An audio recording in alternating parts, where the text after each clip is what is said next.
Kumusta ka, aking mahal? Hoy! Kumusta kayong lahat dyan? Kaya, unahon ako tingali. Unahon ako pagpahibalo. O kining nindot nga balita kalabot sa mga senior citizens. Hoy, palangga magid nato ni mga senior citizens mga igsoon ko. So di gid mahimong ako ning palabyon. Ako ni balita kaninyo mga senior citizens. Okay. So, ang mayong balita mismo ang National Commission for Senior Citizens NCEC ang nagpahibalo na nga katong bagong balaod, hinumdo mo? Last year,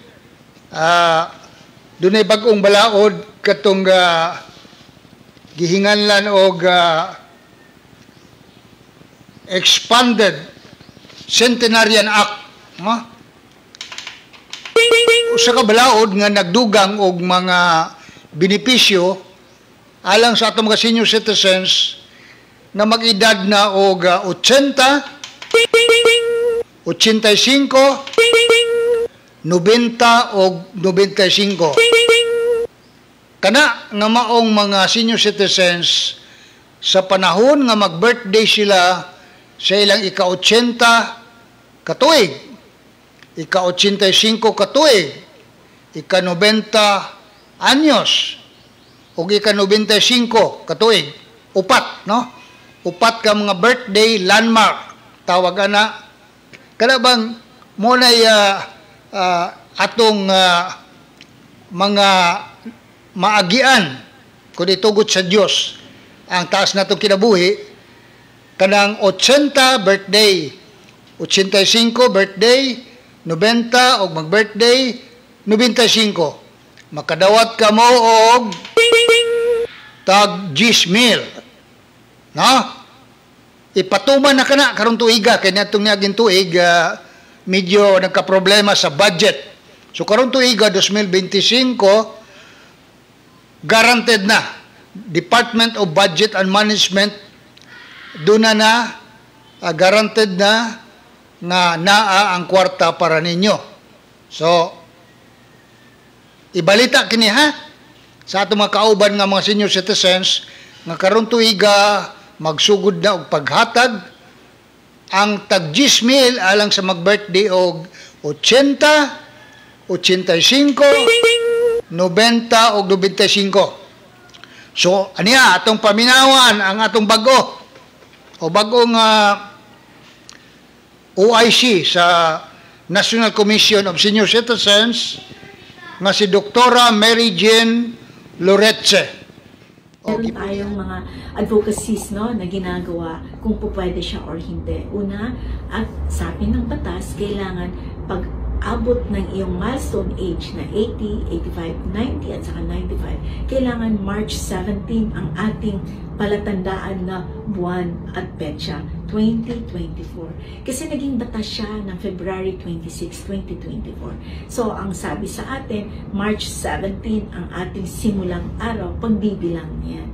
So, kunyari, ikaw ay naging 80, bigyan natin ng pansin, 80 years old ako, ikaw, ng March 15 ng 2024. Hindi po siya pwede dahil ang nakasaad ay March 17, 2024. Itong bagong chairman sa National Commission for Senior Citizens, no? Mao kadto si Doktora Mary Jane Loretze, ang atong bagong OIC. Okay. Ang iyang gipahibalo ka nato nga katong tag 10,000 alang sa mag-birthday, no? 80, 85, 90 ug 95 ipanghatag na kurang adlaw. Na nainindot ani. Okay nang makahibalo mo.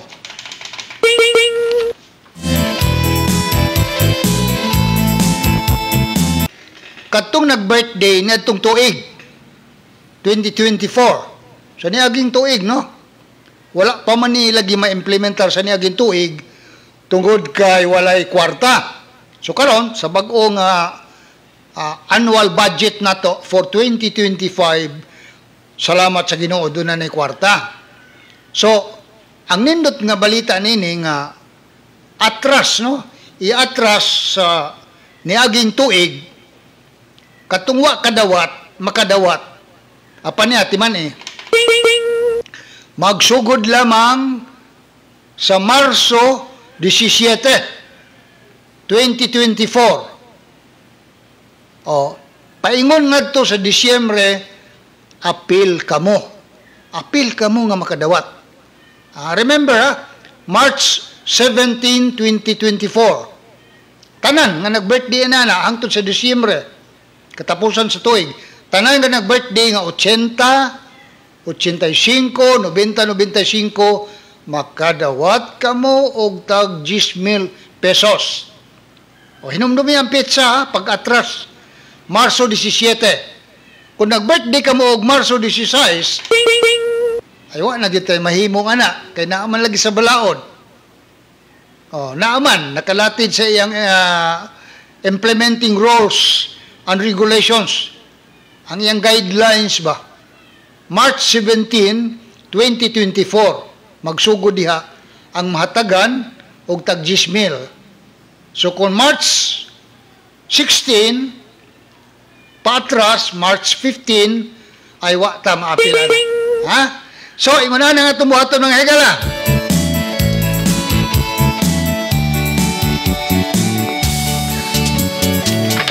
Okay, salamat kayo ha. Ingon na atong buhaton. Mga ugnay mga anak karon, mga apo nga nakadungog ani nya si Lola, Lolo, luya na kaayo di tali makadungog pud sa atong Sibya karon. Sulti si Lolo ha, katong nag-birthday og 80 anyos. Starting last year March 17. 80 anyos, 85, 90, 95 ngalo na kay 10,000 pesos lo hinatag sa gobyerno mo apply ta. Ayaw mo pagtuo ha nga automatic ihatod diha sa inyong balay ay dili. Ha? Kinahanglan mo apply gud mo aron makuha ninyo inyong benepisyo. So ang inyong buhaton adto mo sa munisipyo. Aminaw. Naaman tay buhatan diha Office of the Senior Citizens Affairs. Kung sa gindulman ang inyong isgutan, ang mga gindulmanon, doon na tayo building diha. Garbo na ko, nga ikapahibalo ka ninyo, nga sa akong panahon, nga ako ang OSCA, ako ang head sa OSCA, Office of the Senior Citizens Affairs, sa Gindulman, Bohol. Kabili na to, handumanan ka na nato nga pinagi sa ito paningkamot, dili ko manghambog, nakapatukod kitag bago nga senior citizens building ana diha luyo sa munisipyo nagatubang sa presko nga kadagatan, no? 5 million ang kantidad niya na niya ato pasalamatan mga seniors ha. Ayaw mo kalimot pagpasalamat kang Congresswoman Alexi Besas Tutor ug ang party list ang CWS nga mo inihatag og pondo alang niya ng bag-o na to nga Senior Citizens Building sa Gindulman, Bohol, Philippines. Diba? Dili na to kalimtan. Congresswoman Alexi Tutor o parteles CWS. Okay?